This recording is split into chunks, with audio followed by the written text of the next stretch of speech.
and welcome down to episode 176 of the Down South Photo Show with me, Brendan Waits, here in Ocean Grove, Victoria, Australia, and the guy on your other screen or in your other ear if you're listening to the podcast. It's welcome back, Mr. Glynn Lavender. Hello, Glynn. What if they've got only mono or only one earphone in? What if they've only got one ear? There you go. What if they're Van Goghing this stuff? And they can only So you're being earist. My apologies. Am I being oralist? Sorry, earist, oralist. Just an asshole. I'm not sure. Is swearing allowed in this podcast? If you only have one ear, I apologise for the last 176 times I've said that. So there you go. Speaking to the ear that they've actually got though when you say that, please. Sorry, do I have to talk over here into your good ear? Well, you have to do both because it could only have either or. So for those who don't know, I actually don't do my own podcast. You do? By do my own, another guy calls me, I talk for an hour, and then he does all the work. That's what I mean by I do. But our episodes start pretty much the same as this, completely irrelevant and usually just full of crap. So I'm taking over your podcast with my normal quality of content. And coincidentally, it's another guy with the initials BW on that other podcast. Just completely coincidentally. Wow. How about that? Wow. How have you been, good sir? You've been busy putting together workshops and tours and all that kind of stuff, I see. I have been busier than a one-armed man at a cow milking contest. Right. Yeah, pretty busy. Lots going on actually. Lots going on in life, and lots going on in lots of work stuff as well.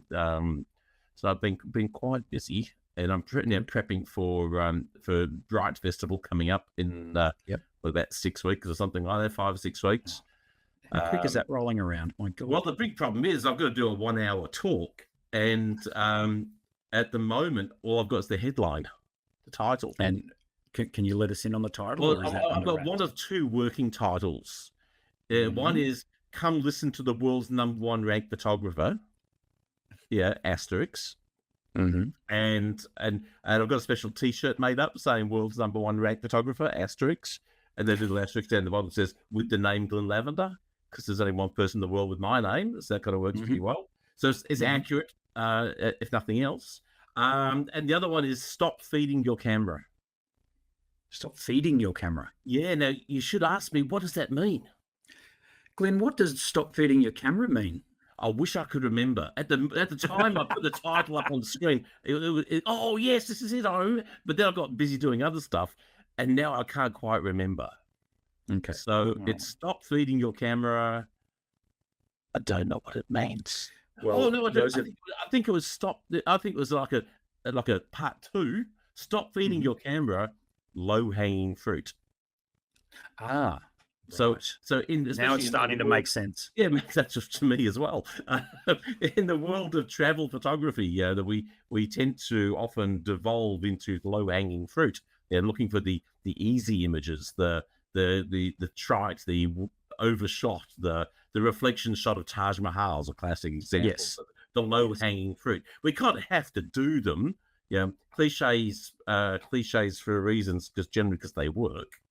But I'm not sure where the emotional reward of just creating something that's been done a million times before lies. So I think that might be that could be the whole talk. We might have finished it. I might be doing the 2 minutes, 1 hour talk. Okay. Well, we will. I look for. Hopefully, I've got a very packed schedule at BFOP this year, so hopefully I get to see that. So I'll be in the front row heckling. I'd like to see it too. I'd like to, because I don't know it's going out well. Because at this stage, got nothing. So in other things I've been doing, I said I've put up organising a whole bunch of workshops. So I just ran on Saturday actually my first flash workshop in 5 years. So I have not run a flash workshop in 5 years, and it was. I don't know why. It's funny how life happens, and you don't do so. I used to do a flash workshop every month. For years, for 10 years, I did a flash workshop every single month, and then all of a sudden, somehow, 5 years goes by. And so tell me, right, I want to drill down into this. So let's just do it straight off the top. Why do you want to run flash workshops, Glenn? What do you love about flash? Given the choice, I would do every single photograph I ever took would be flash. Really? Every single photo I could ever possibly. And as you know, I'm pretty decent with natural light. I've got a certain range of skills in You're using handy. natural light. I'm handy. It's a good Mm. phrase. But given the choice, every single photo I would rather use flash. Okay, I'm gonna put up a photo on the screen. That's a shot there. That's a flash shot. Yeah. Yes, this is it's very flash, and it's Very flashy. pinched straight from your website. So I hope you took it. But I did. There's nothing I ever showed that's not mine. So excellent, very good. Cool, like amazing photo. Looks fantastic. 15 millimeter portrait too. So yeah, right. we have there's a lot of people balk at the idea, especially when I say the workshops, bring all your lenses. And I say this in every single workshop I ever run. You never go anywhere without all your lenses, because you never know what you're going to be photographing or what opportunities may arise. And some people show up with their portrait lens, their 85 or the 100 mil or whatever it may be, and then so this is done at 15 mil. So to miss the opportunity to be able to do something so dramatic. And so a lot of people say, Glynn, why do you want to use flash in every single photo? Yes, that was going to be my next question. Well, it was my next question. What's your next question, sorry? But why do you want to use flash for every single photo? Oh, I'm glad you asked. A lot of people ask me that. Come on, mate. We're just flowing. We're flowing. Simpatico, my friend. I'm a control freak. I want what I want, where I want it, and when I want it.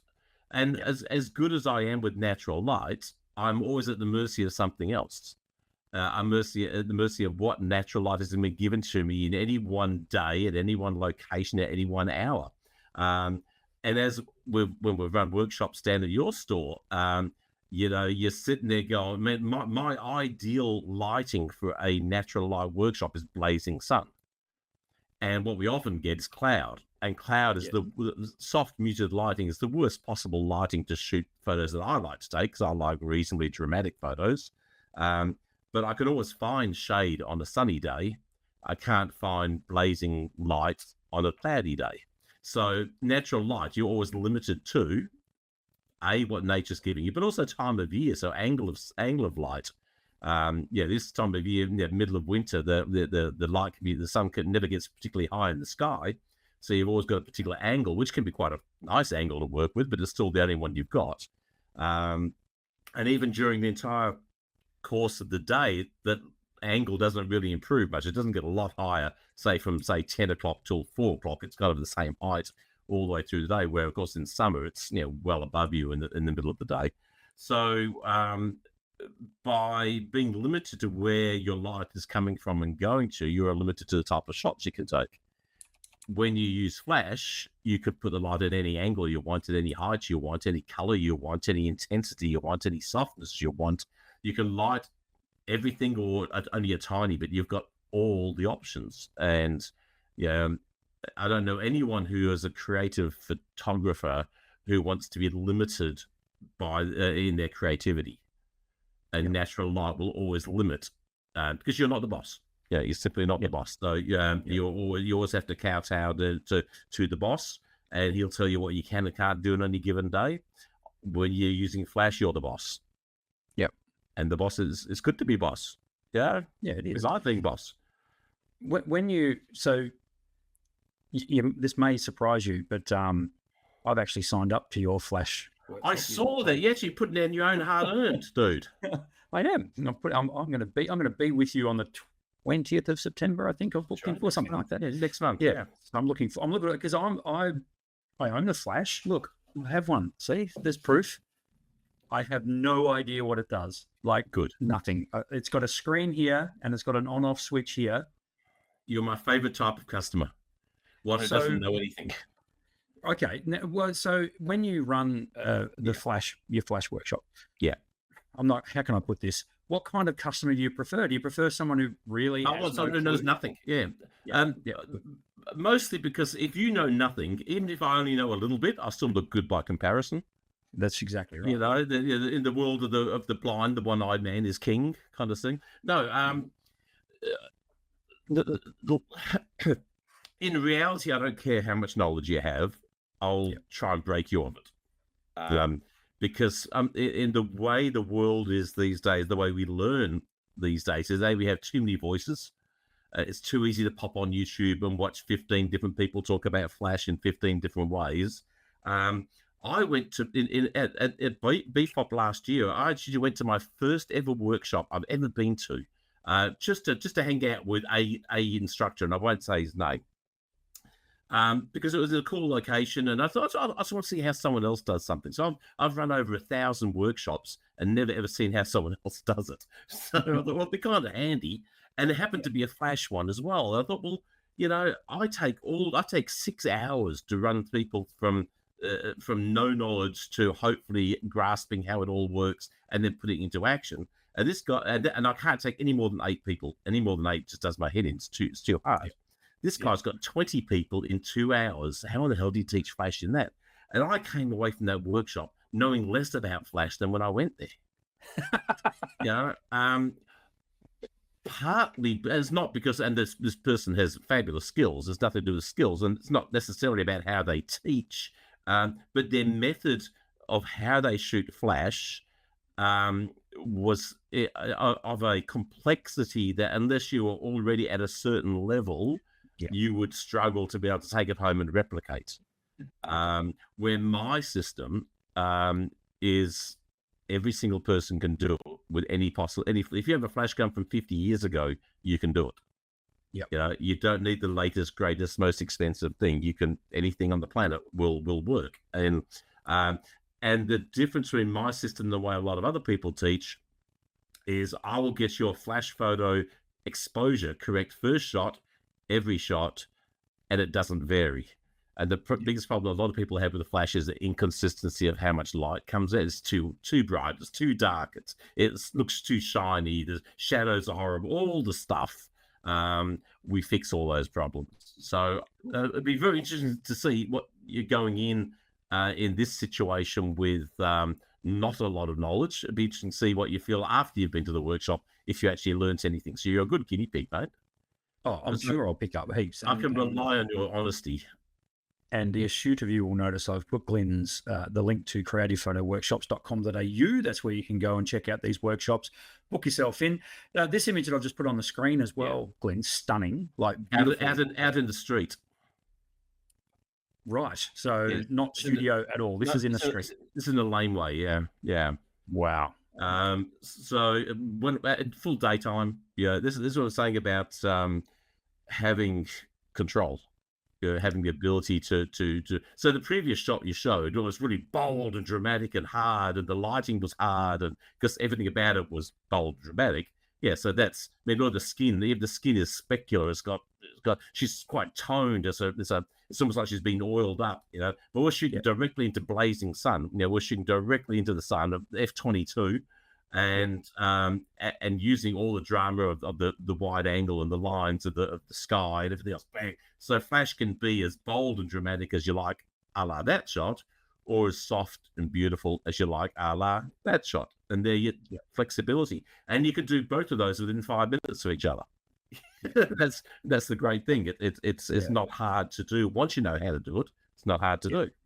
Yeah, and that's the other thing. You're not, as you quite rightly put, you're not married to the conditions that you served up. You are the conditions. You've got control over the conditions. So it does fascinate me. I did dabble, I must admit, years ago. This is back when I was at Camera House in Geelong, 15 years ago. I started mucking around a little bit with flash and managed to get to a point where I could take a shot like that on the screen. Completely forgotten how to do it now because I haven't done it for that long. And it blew my mind that, here I was standing in a shop which was very well lit, and we're able to achieve something like that just with literally one single flash gun. So very, very cool stuff. Yeah. If you remember the workshops, the natural light workshops we do down at your store, when we use that translucent panel, the scrim, to hold over the top of the model to create high key shots. Well, this is the flash fired through that. So using they were using that scrim in this particular situation as a softbox. Very cool. So hence the softness and the bigger you can make the light, the softer the shadows fall. This is actually a 2 flash shot, so it's a little different. So there's a second scrim on the left-hand side and a low-powered flash just kicking in a bit of, just to light up that tattoo. Just a bit of a kick of light into there, you know. But it's the thing about flash. You can try it with one light, you can try it with two lights, you can try it with three lights. You know, it's no harder to add a second or a third light to the equation than it is to add one light. And once you've been doing it for a while, I can set up an off-camera flash shot in 30 seconds. Yeah, because I know the system, I know what to do. I do my methods of working out exposure. Walk over and plonk the flash down, and job done, pretty much, and takes no time whatsoever. Which is cool, because that's sort of like all the areas of photography that, you know, that people like to teach. And I always preach this to people. I had an entry-level workshop last night. This was literally with 4 people, barely knew how to turn the camera on. And even by the end of just 2 hours, I had oohs and ahs coming. Yeah. And it's like, okay, that's what we like. And then it's that repetitiveness of it, of continue. So I speak to a lot of people who, you know, do workshops at BFOP. They go back and want to do the same one the next year because they've forgotten everything. And I always say to them, well, did you practice it? Like, did you know? And, nope. Nope. That's the thing. I mean, it sounds pretty simple, but it's the old. You gotta.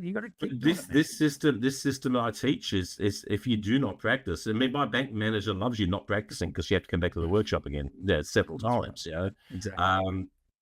But if you don't practice, then it will fall away. But this is this flash stuff again is along the line of like the low hanging fruit we've just been talking about before with travel. There's a satisfaction to the soul when you can create something when you're traveling that's beyond the standard stuff everyone is shooting. And there's a satisfaction to using off-camera flash to create a shot because you've taken control and you've crafted an image completely. It's completely your process that's made this work. So there's a lot of reward. It's like if you're a painter, you know, what you paint, the end result is all your work that made that happen. You get all the reward and all the satisfaction if you like it. And the same with flash. If you've crafted and made the shot happen from something that was not there, then there's a lot of reward in that. And I think if you're a hobby photographer, we want those wins. We want those satisfactions of, oh yeah, I made something happen. I had a win. I crafted a great shot, because that gives you more impetus to keep on going and keep on trying. I think that whole photo mojo stuff people talk about when they lose their photo mojo is because they're not having new wins. They're not having little victories that's crafting something that meant something to them. I think it's important that meant something to them, not just I went out and did a workshop and shot a landscape next to some guy and he told me what settings to use and he adjusted my composition. It's not the same as if you went out there by yourself and did it. Yeah. No, that's right. But workshops are vitally important. What you do is vitally important because it's understanding those nuances of move the camera 2 centimeters that way. Look at the difference. Move it down 6 inches. Look at that's the stuff you need to learn. But to get the satisfaction, the workshop image will never mean as much to you as the image you crafted yourself. Yeah, that's right. And we find, so Cam and I just did our recent Tarkine to Cradle Mountain trip last week in Tassie, which is an awesome tour, if I do say so myself. Awesome locations. We got brilliant conditions. But what we normally find on those is we'll get people into those locations. We will walk them through how we would shoot it. And the first few shots are normally carbon copies of what we've just taken. And that's a good thing because it means they're getting it and they're understanding the techniques. My favorite shots are the ones that seem to come through a week or two later, and they're starting to come through now on social media, where Cam and I are being tagged by people who are in the Tarkine forests, and they've picked out, a particular tree root that's got particular moss on it, and they've got the composition right using our exposure techniques to nail it. And that's so bloody satisfying as an instructor. Hopefully you see that a little bit as well. But that's the payoff. You go one of two ways. You get the tag on Facebook and you open it up and I learned to do this at Glynn Lavender's workshop, and look at the photo. No, you didn't. No, you did not. That is the opposite of what I taught you. Yeah, that's right. There is the one that, look at this great shot I've got off somebody who's important to me, And I've got this, and there's a lovely lady up in Queensland called Penny, who just takes the most beautiful. I'm not sure if he's still alive, but beautiful photos of her father. He's a rough and rugged, like, kind of like a cowboy kind of guy with a cowboy hat, and a rural Queensland kind of guy. And some of the most stunningly beautiful, emotive portraits, because I know how much that guy means to her, but she's using my skills to craft something that actually has value and has meaning to her, to her family, that will be treasured for 100 years. Yeah, and that's that's brilliant. I mean, and that's that's not just a payoff. That's something that's significant. And and I think for me, as I grow older, Glynn, I think that's where I'm really glad and proud to be a photographer. As I'm already looking back on, photos of my kids when they were, infants, and geez, I'm glad I got a great photo like that, So that's where what it's all about. And that's what you preach when you come and do the natural light portrait workshop in my store as well. It's not just the knowledge that you're gaining then and there. You'll cherish that for the rest of your life, because you're creating fantastic images, and they're not just shitty phone snaps that end up disappearing. So without 30,000 on your phone. No, exactly. But it's like, and I was at a club doing a talk recently, and a guy I've known for 15 odd years, who's been coming to workshops for 15 odd years with me, came up there. He's the guy who invited me up there. He said, same thing. I'm getting older. I've got 8 hard drives full of images that when I die, the family's just going to put in the bin, because what are they photos of? And as fabulous as the Tarkine to Cradle Mountain images are for the family, if they were to look through those, the ones with Aunt Betty in that location at that moment, the behind the scenes kind of fun shot that was taken will mean far more to them than a pretty shot of a mountain. This is a very good point, because at my shop, we now, we've done it forever. We scan old slides for people. And just this past week, we had a girl bring in 250 slides. Her darling mother has just gone into palliative care, and she basically wanted to see the slides. So she sat down with her and they went through them. They went through 1,000 slides, but they picked out 250 that they wanted to have scanned. How many of those 250 do you think didn't have people in them? 4. Close, 2. Yeah. So I was twice as ambitious. Yeah, which validates your point that people don't want to see your photo of the Leaning Tower of Pisa. They want to see you. Non-photographers. Correct. Photographers want to see. We don't care about you being in the damn photo. We want to see the photo. But as Wayne said, the guy with the 8 hard drives, he said, I love those images. These are something I've curated over many, many years that I love to pieces, but they're my stuff that only I really like. There's not they haven't that won't reach the pantheon of great art. It's wonderful as they may be, they're not going to become world famous. Especially now, it's so hard to get any image to stand out of the crowd, because there's a million photos a minute uploaded to the internet. But if our photos are going to have any legacy, they have to have reason to sustain and to keep going, and that reason has to be momentous occasions. Hey, I took a photo of John F. Kennedy being shot. That photo is going to stand out. Momentous occasions will have a broader appeal, and the us photos that we take will be family. And I don't know if you've ever looked at any of your family photos of people from 100 years ago. They're your family, but that's just a photo of some bloke that you don't know anything really about, and then maybe some anecdotal story about them, maybe, but maybe not either. It's just a photo of some guy. I never knew my father's parents. They were dead before when I was a kid. I know nothing about them. I see a photo of them, but they mean nothing to me as humans. So even these fabulous family photos have this finite life that I've never thought about this before. This is all the stream of consciousness stuff. They have this finite life that's going to last, a generation. So it behoves us to do the absolute best as possible photo we can of these people, these moments. because hopefully they'll give it that little tiny bit. Yeah, when people are culling through your photos once you're dead, the 1,000 down to 250. If you've got 1,000 photos of your family, they're looking for the 250 absolute best ones or the 50 absolute best ones, and your 950 you go in the toilet. No, that's so right.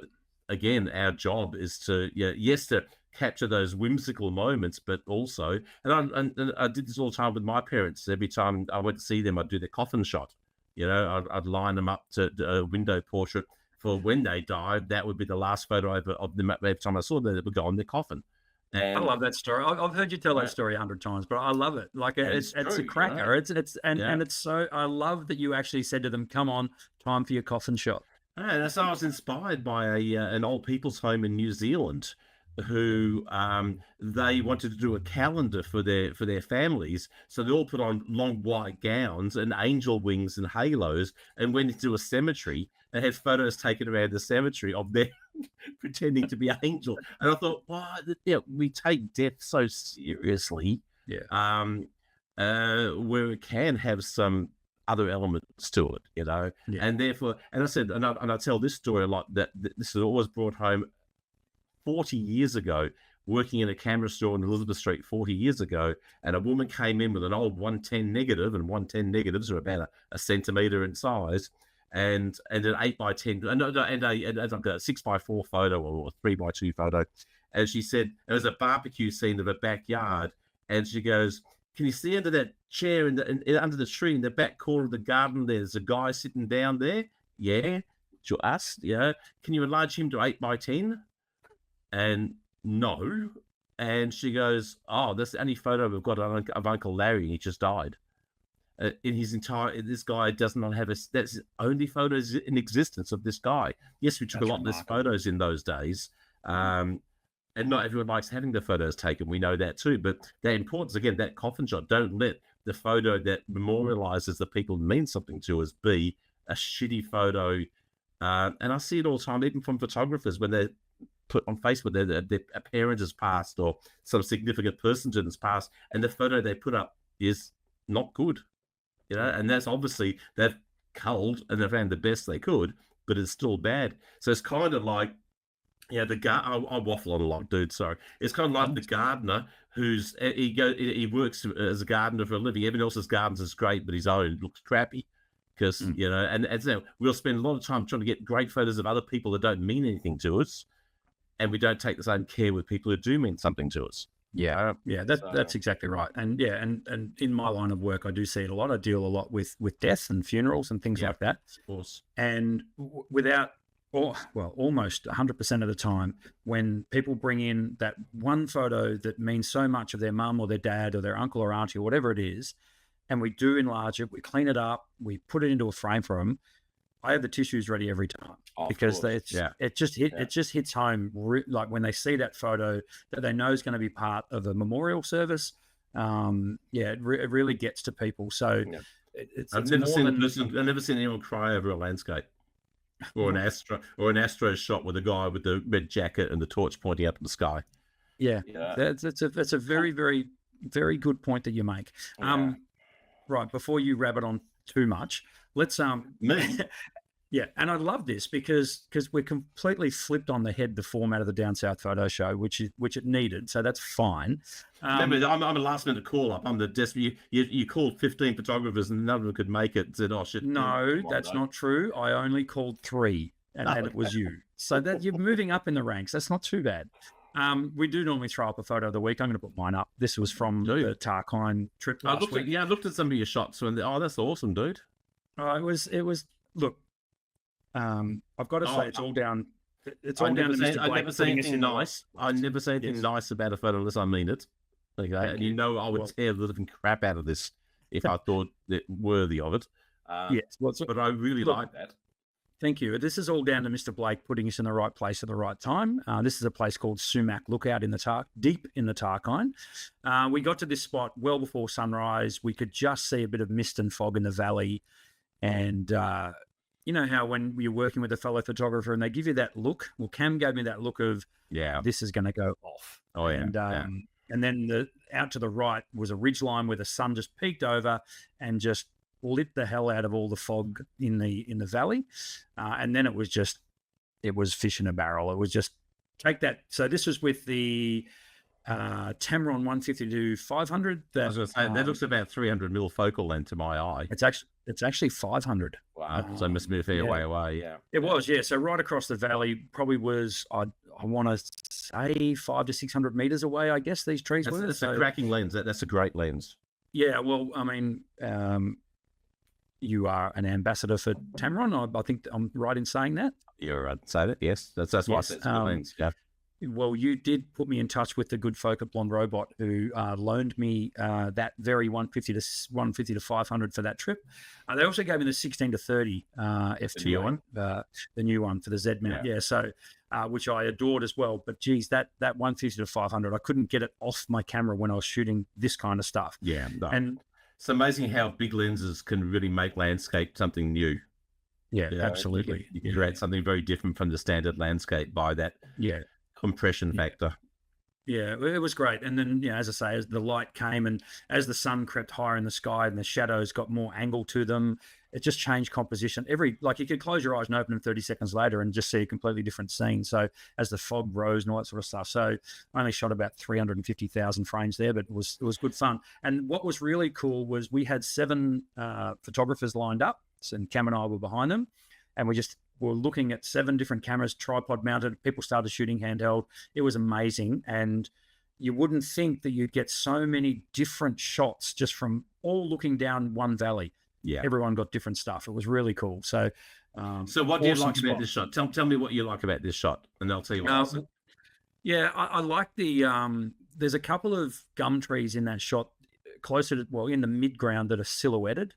I really like that. And I also like the fact that you can actually see the golden light on the edges of the trees, with the fog behind and in the foreground. So it's almost like the mid-ground's rising out of the fog, and I think that's what I like about it.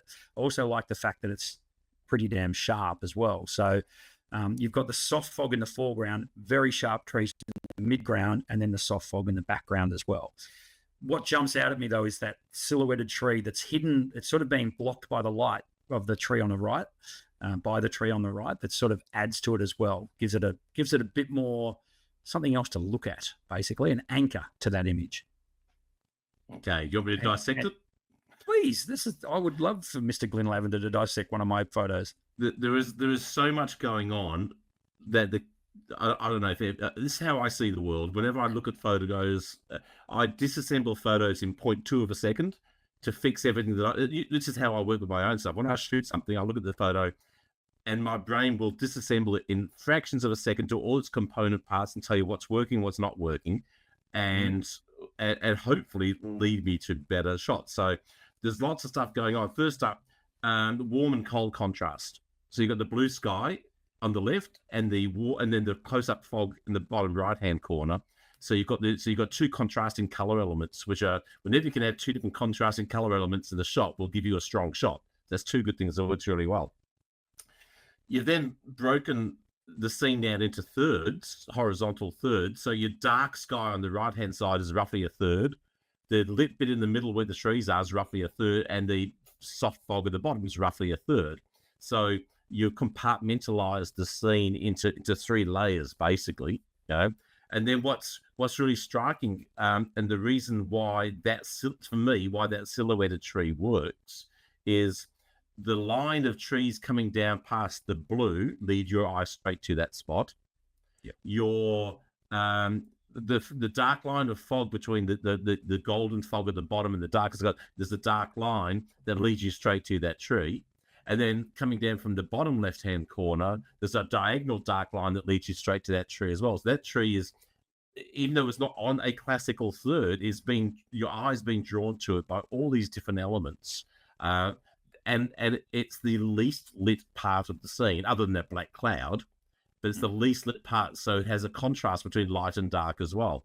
So the instant I see that, if I was shooting this, I would then try and make it I could almost guarantee, because I don't do a lot of landscapes, it wouldn't be that symmetrically aligned, but I would see where the elements are happening, and then my brain would say, move this, do that, angle this, zoom in that, and try and make that stuff work.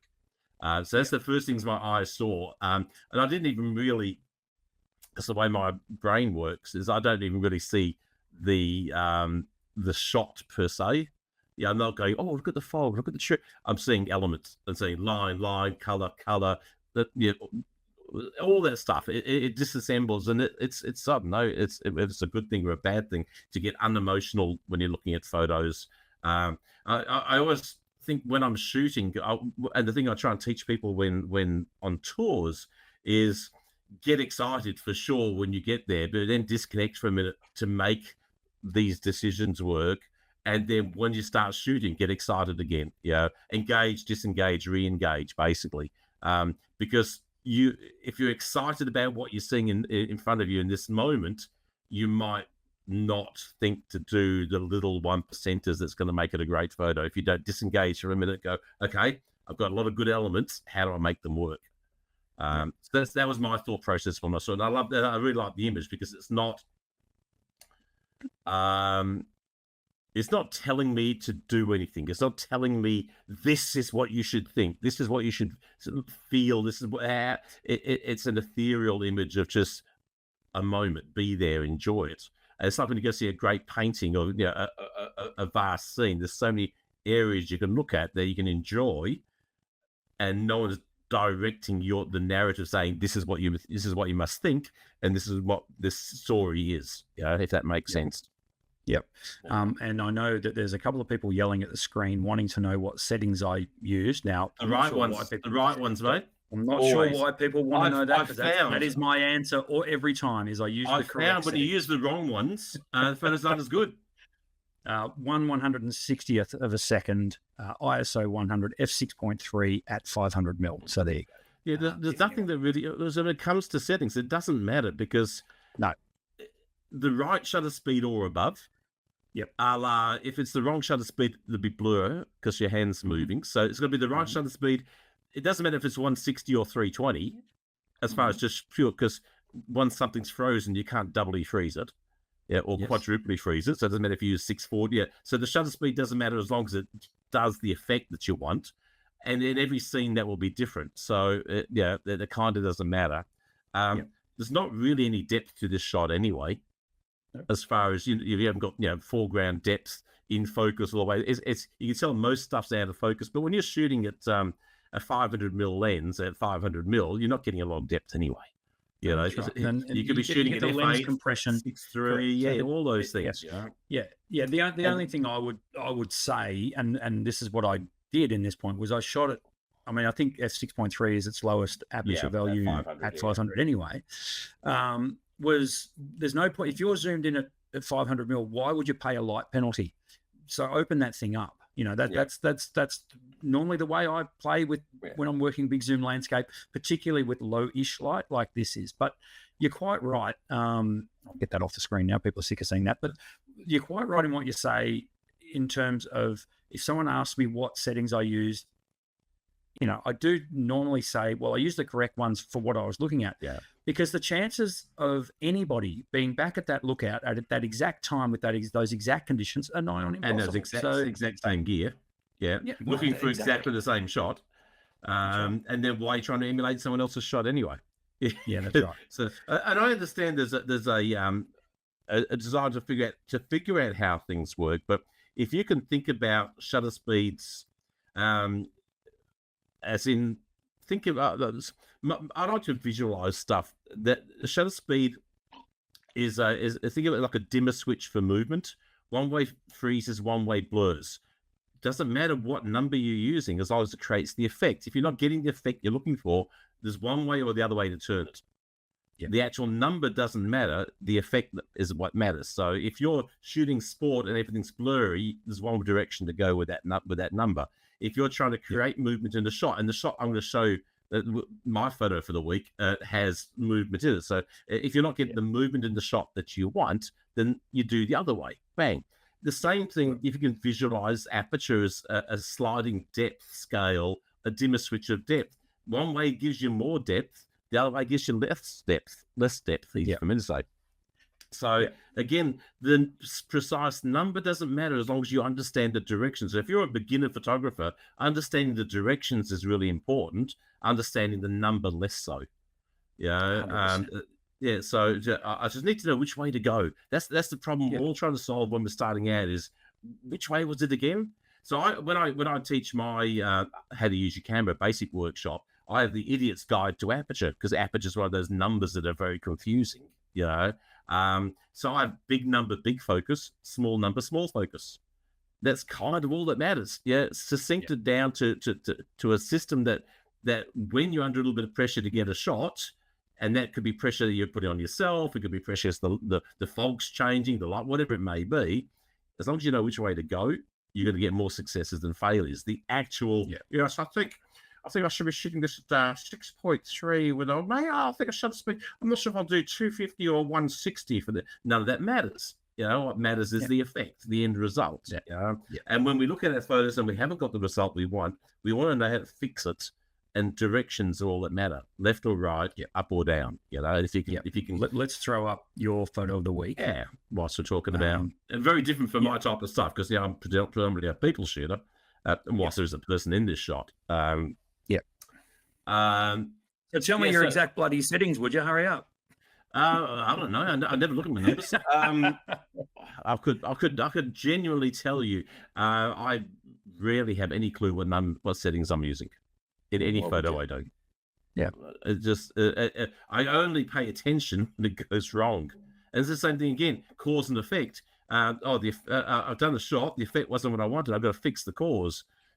Turn the dial this way, turn the dial that way, whichever dial needs to be turned until I start getting the effect that I want, And that could be, this is a kid going down a hill on a bike, but if it was someone walking, I'm not going to get the same effect at the same shutter speed because the pace of the subject's movement is different.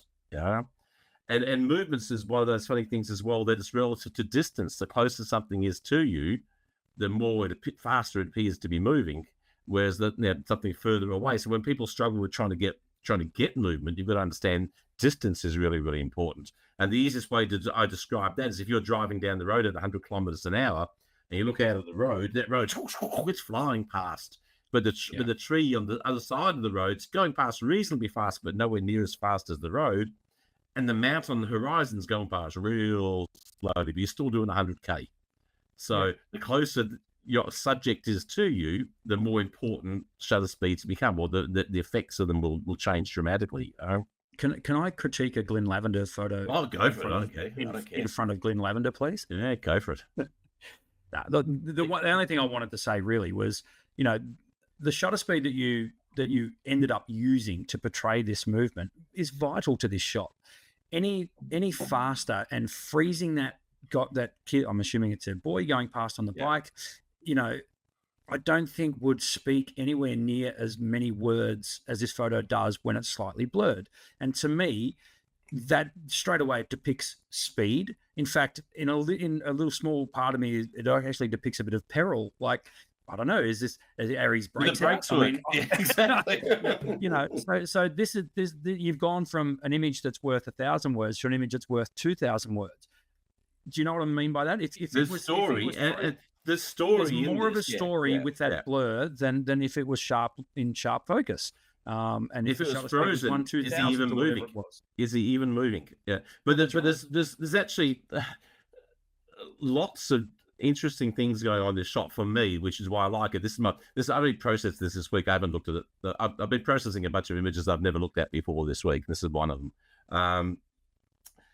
So the story of the stationary bike and the moving bike was a really important element. There were kids going past on bikes down here, so I had time. I could see what I was trying to say.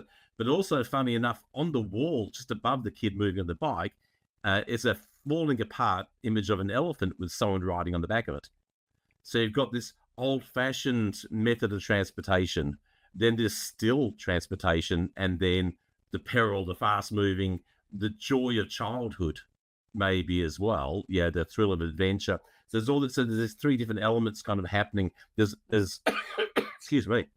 There's layers to the story as well, And we both said brakes at pretty much the same time. So we start to envision our own youth, and when we used to bolt down hills on bikes, and will it stop? Won't it stop? What if a car comes around the corner?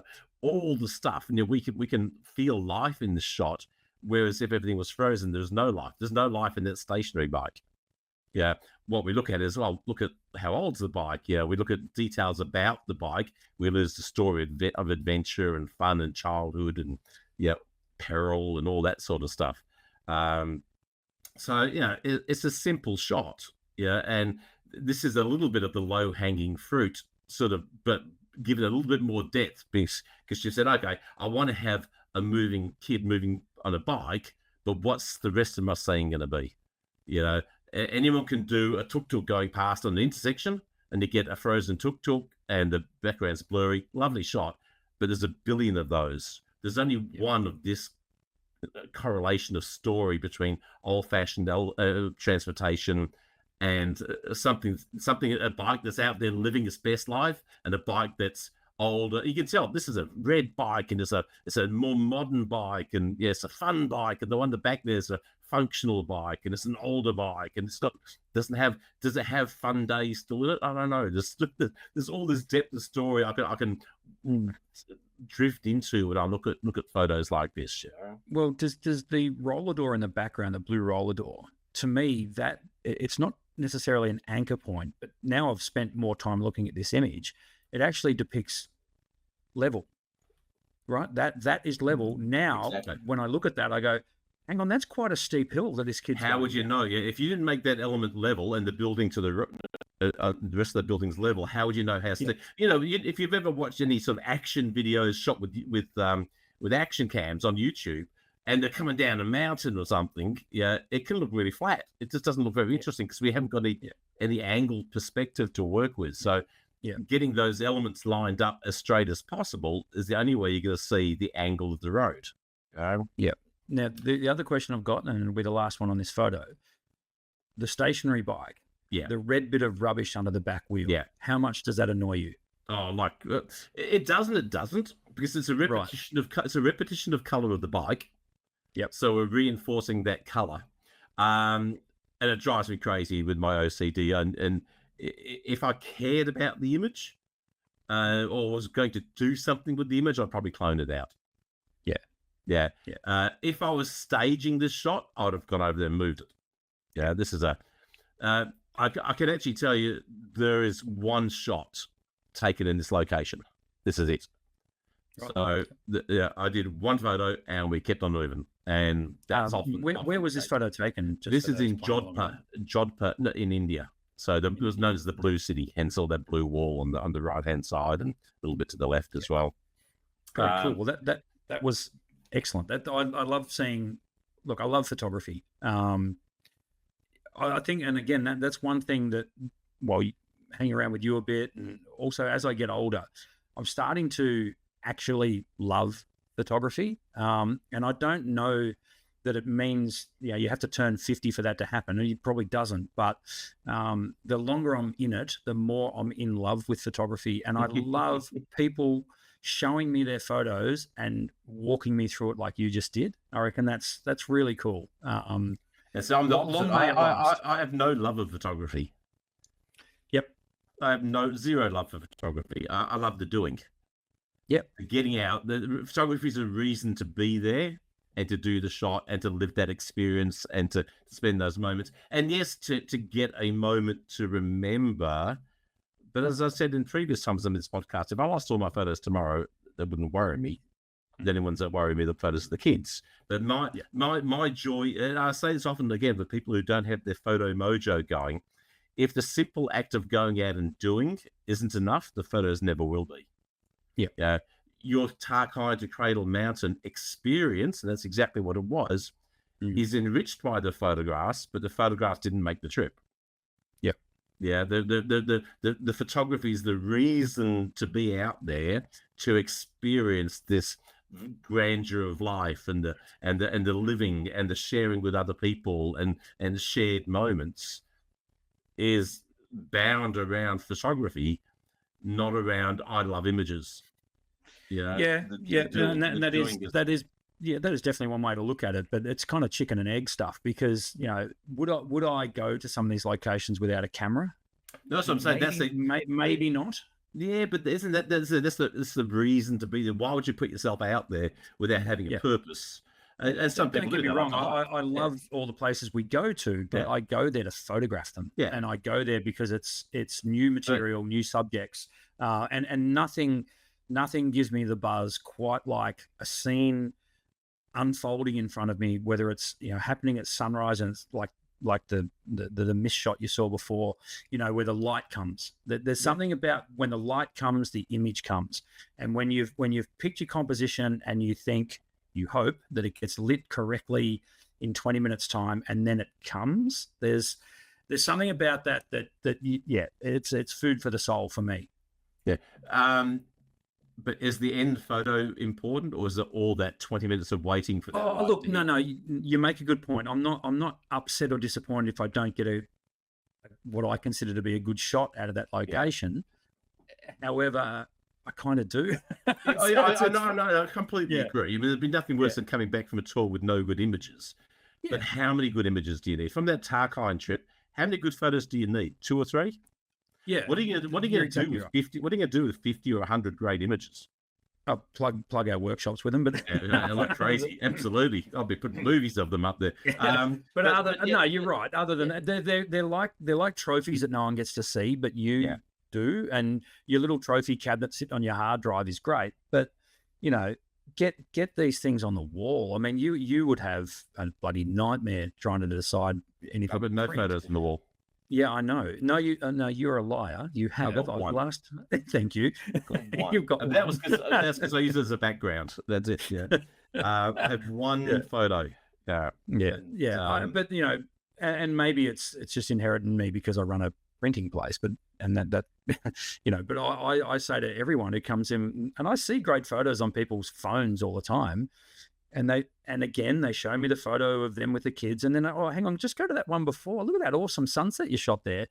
Wouldn't that look great on your wall? And they go, you can do that? Yeah, sure. And that sort of thing. So anyway, we digress. No, but it's important digression though. Yeah, I don't know. I've never watched one of your episodes, but don't be offended. I've never listened to one of my episodes, and we've got 600 of them in the can.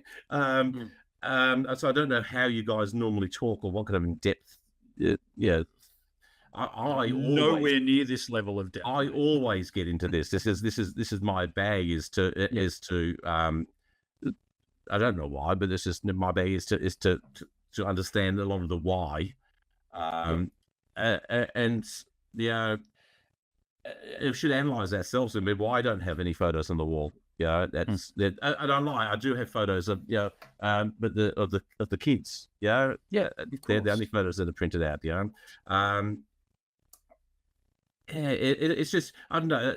I think I think a lot of what ails people who struggle with photography is they feel the only way they can be photographers is to produce an end result.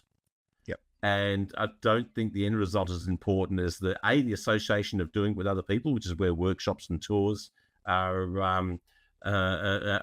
great things. I had a wonderful comment from a lady called Lynn years ago, and she just sent me an email after a workshop. She'd been to quite a few. And she said, I love coming to your workshops because they normalize my passion. No one in my life understands my love for photography, but every single person at that workshop does. And you know what it's like on these treks when you're trekking with people for multiple days. No one's going to bemoan stopping and taking a great shot. Yeah, if you're hiking with people, they all would, because we need to be at X spot by X time. Because so it's I think it's wonderful. If you are struggling with the joy, get out and shoot. Find someone to go out and shoot with. It is really good. Go on a tour with Brendan and Cam. So go on a tour with Glynn. Or Glynn and Cam.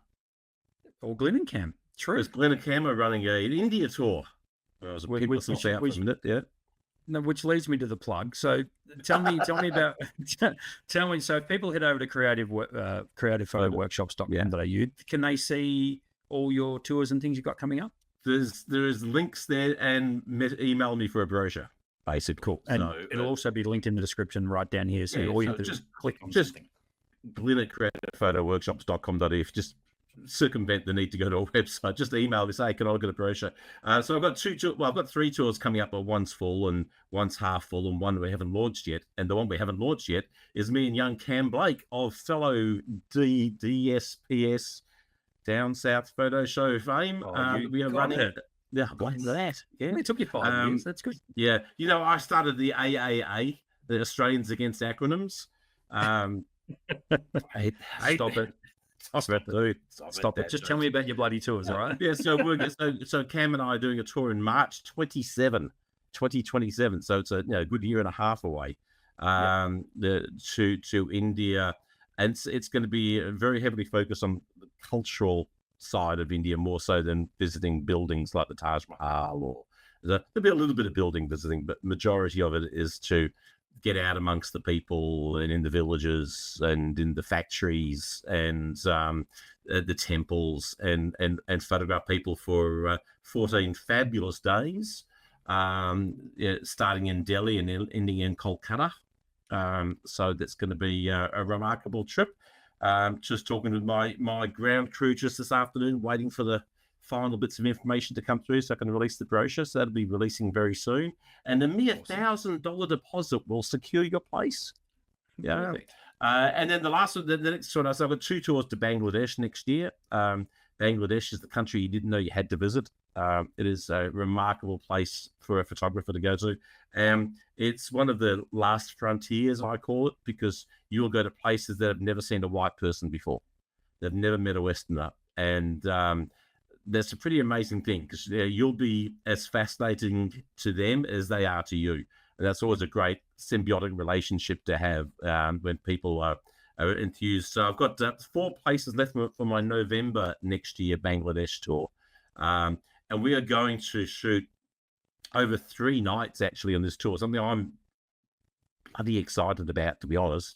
I think there's a special festival called the Candlelight Festival, where in the temples, hundreds and hundreds of devotees meet at night with candles and sit and pray, and these huge areas all lit with candles and candle smoke and glow, and holy men and amazing stuff to photograph, on top of a whole range of other just remarkable things to shoot.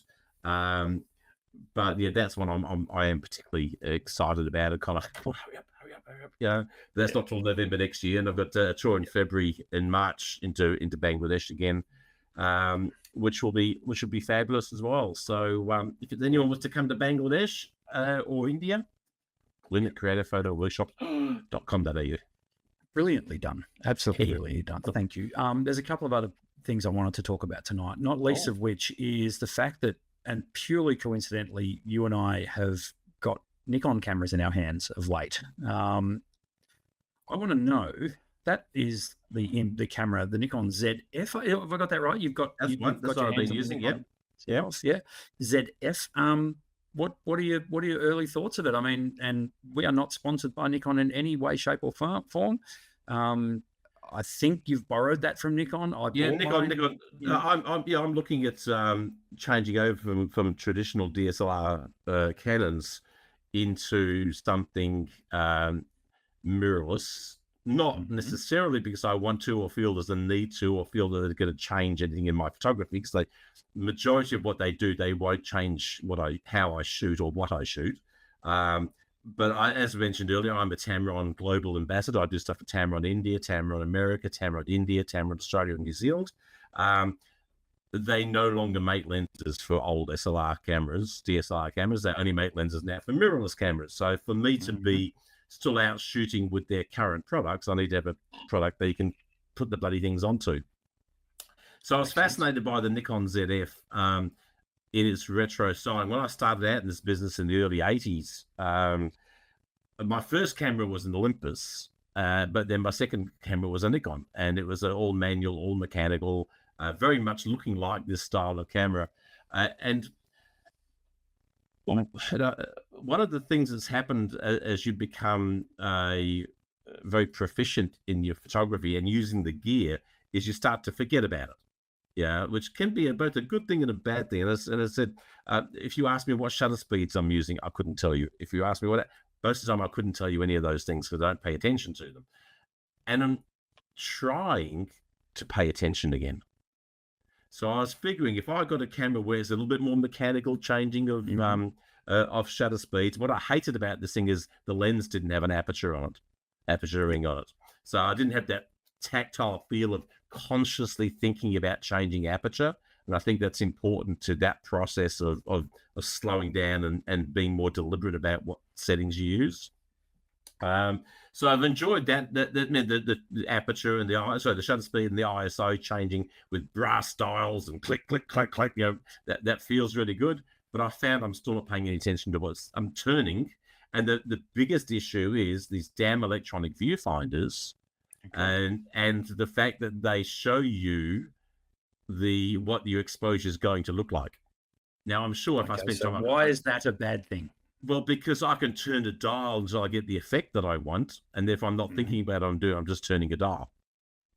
Yep. Whereas if I can't see the effect, I have to be thinking a little bit more, okay, what am I actually using? Okay. So now I've had this camera for like 2 weeks, no time, and my wife lost her job last week, so there's a bit of stress in the family. My eldest kid just started school again after a year and a half. It was last week, 2 weeks and a half. So I've been busy doing a lot of stuff. Yeah. So I haven't had as much time with the camera as I would like. So there may be a way of turning that feature off so the viewfinder doesn't display what the end result is. And I'm sure that will therefore, hopefully give you that slowed down process I was looking for. And the other thing, there's a couple of things that drove me a little bit crazy. I don't know why, but whenever I brought and again, it's all lack of knowledge of how to use the camera. But so often when I brought the camera to my face, a white balance scale adjuster would come up in the screen, which would block like a quarter of the screen, saying, well, you obviously want to change where your white balance is. And I don't know, A, what I was doing to make it come up, or B, how to get it off. So that kind of drove me a little crazy. And funny you should say that, because I'm having the exact same experience with the Z5 Mark II. Yeah. That little white balance indicator, it seems to appear out of nowhere and at random times. And I can get rid of it pretty quick. I think I just moved my hand or something, and so I've got to work that out as well. Yeah. So I'm glad I'm not the only person suffering that. No, you are certainly not. The other thing I didn't enjoy was, and I thought I would enjoy, this is a curious thing about when you think about when you're buying, I love that feature. And then you start to use that feature, you go, no, I hate that feature. And I hate the screen. So the screen is a fold out flip screen. So it sits on the side of the body and gives you a lot of flexibility. You can shoot up high, you can shoot down low, all great. But you're no longer on axis with your lens. Yeah. So when you go to move the camera to change nuance of composition, because you're not looking, because you're looking off axis, it kind of screws a little bit with. Now I'm sure there's a time behind the wheel thing that would solve that, but what I would have loved that screen to be is one that just sort of folds up. It's almost like a waist level viewfinder looking down on the camera. So it's on the same plane as the lens. I think that would have been more satisfying an experience to shoot. Yeah, you're quite right. The only way you can shoot above your head or below your waistline is with the screen flipped out. Yeah, you can't. And this far off the axis of your lens. That's correct. So it does. And I said, 20 minutes here, 20 minutes there playing with the camera. Yes, there's no way you're going to be able to intuitively start to fix those problems. It's only, as I always say, an hour in your hand for 2 weeks, every day for 2 weeks, and you'll get past most of that stuff. No question. But if you're putting, it's like anything. If you're trying to get better at this stuff, you've got to practice. And picking up your camera once every 3 months is not a way to get better. So to that end, just what do you tell people, particularly, let's say you beginners or entry level, get to know your camera, I think you call it, your workshop. What do you say to people? Do you say you should be using your camera roughly every couple of days, or is it once a week? Where do you land on that? Well, when it comes to learning what the buttons do, which is the biggest problem I find a lot of people have, is you should be sitting in front of your TV every night For 10 or 15 minutes, this button does this dial does this button does this dial does this button does this dial does it, and just turning dials over and over and over and over, and just simple repetition. Yeah, if we can go from learning how to drive a manual car with a clutch and accelerating gears and multiple times in 15 seconds whilst not crashing the car in front of us, very, very complex series of maneuvers that gets to a point where you don't even think about it, simply through repetition. That's what we need to do with our cameras. We just need to, if you could do 15 minutes a night for 2 weeks, you'll never forget which button changes your ISO, which button changes your exposure compensation, because it's just getting it embedded. And to me, this is where I find user modes counterproductive, because user modes are designed. So let's say, for example, you've got U1, U2, and U3. That's what Nikon say on the top of my dial on the Z5 Mark II. I can set U1 to be, for example, my landscape setting. I could have U2 as my portrait setting. I have U3 as a birding setting, for example, which is great for speed. So if you're out shooting landscape and all of a sudden a seagull whizzes by and you want to get a shot of that, go straight to U3, bird tracking's turned on, all that sort of stuff. But you're not going to learn, like, how do I change those settings? I had to go back and do it again. How did I do that? That's right. You can do it once and set those user settings, but, okay, what if you want to have a few nuances in your shot? Like, you want to tweak. You don't want to just be set to those modes. You're back on YouTube, while the seagull's pissing off into the distance. So that's where I find it's interesting. It's almost like they're great to a certain point, and then you almost learn too much, and then you have to go back to the basics, which is kind of what you're experiencing now. Yeah, I have a customized. I have one setting I use for 90% of all my travel photography, and that is the walking the streets, unpredictable things happening setting, versus the we're taking time with crafting a shot. That's all manual. But I use one shutter speed, I use one aperture, and I use auto ISO, and that's a custom setting I have. And I use a shutter speed I know it's going to freeze almost everything. I'm going to use an aperture that guarantees even if I don't nail focus, everything's going to be in focus. And I worry about auto ISO to worry about dealing with getting the exposure right. And as with anything auto, sometimes it's going to stuff up. But that's just but when you're photographing stuff where you have 0.2 of a second to make a decision to do a shot, it does, which happens all the time. You walk around a corner and all of a sudden something dramatically happens, you bang, doesn't matter if you miss some of them because you wouldn't have got it anyway. If you're going to try and settle down and get it all right, you were going to miss the shot anyway. So if you have a 75% success rate, it's better than the 0% success rate. And that's why those user things, like with the birding, 75-80% of the time, it's going to do exactly what you want. But do you have the knowledge to step out of that for when you want to tweak to that, when you want something that gives you a little bit more? And again, there's a little satisfaction again when you make those decisions and it comes off and you craft a shot. There, back in that force again. Definitely pay off there. Now, last but by no means least, you mentioned earlier the Bright Festival of Photography, which you and I are both instructors at again in 2025. It is sold out, but we do have quite a lot of people who watch the show that are going to head up to BFOP in 2025, and there'll be people that went last year, but there's also going to be quite a few newbies as well. I just wanted to briefly, if you could, just explain to the viewers and listeners what you'll be doing at BFOP 20, other than your talk, which I've got four which I'm workshops. Definitely going to sit in the crowd and heckle, but I want to know about your workshops. I hope you can, or not just heckle, but maybe suggest some content. It wouldn't go astray. How about if I just sit back in the crowd and say, "Geez, mate, I don't know if I'd do it like that." That wouldn't hurt. We could do this. You stand on stage next to me. What do you reckon, Brendan? Yeah, that's right. So I have 4 workshops, 4 2-hour workshops up there. I have morning ones, which is shit photos in great locations. Great photos in shit locations. Always get those two mixed up. Which is learning how to shoot portraits absolutely anywhere. And there's a range of skills that I try and squeeze into that 2-hour, where you'll come away with hopefully 4 or 5 new ways of seeing the world. So hopefully quite a bit of value to people. And then I'm doing something that the previous years I've been doing evening ones with LED lighting, but they're a bit of a pain, to be honest with you. So I've come up with a whole new concept this year.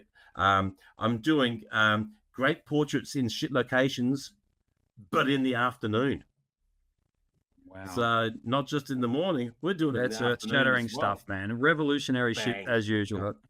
And of course, that time of year, light will be very different in the afternoon than it is in the morning. So the challenges we face, the locations we can use, everything will be completely different as well. So the overall overarching concepts will remain the same, because I only have half a dozen ways of doing things, but they're all really good. Yeah, they all will change how you see the world and how you shoot. And that's not arrogance. It's just, this shit works. This is years of honing mistakes to a point where you can succinct things down to the easiest possible, easy to manage, easy to understand, and easy to recreate. And that's, I think, really important. Well, take it from me, and I attended your Sunday workshop last year at BFOP and helped hold scrims and things, which was awesome. You will get more, honestly, you'll get more in that 2 hours than than any other thing at BFOP, in my opinion. I think Glynn is an absolute legend at what he does. I've used the phrase idiot savant before and got in trouble. But anyway, just straight idiots enough. Yeah. And as my when it comes to photography, as it says, Glynn, less stupid than he seems, as my tag is. So and I know Glynn's workshop is always popular and sells out straight away. So do yourselves a favor, get into that. In particular, if you are, as a lot of our listeners are and viewers are, into your landscape stuff, get outside your comfort zone. Go and shoot some portraits with this guy, because guaranteed you will learn new stuff that will actually help you with your landscape stuff as well. So do yourselves a favor there. For those of you who want to know, I'm doing the big bus trip again in 2025. I do this with Charlie You didn't Brown, learn from last year? Oh my God.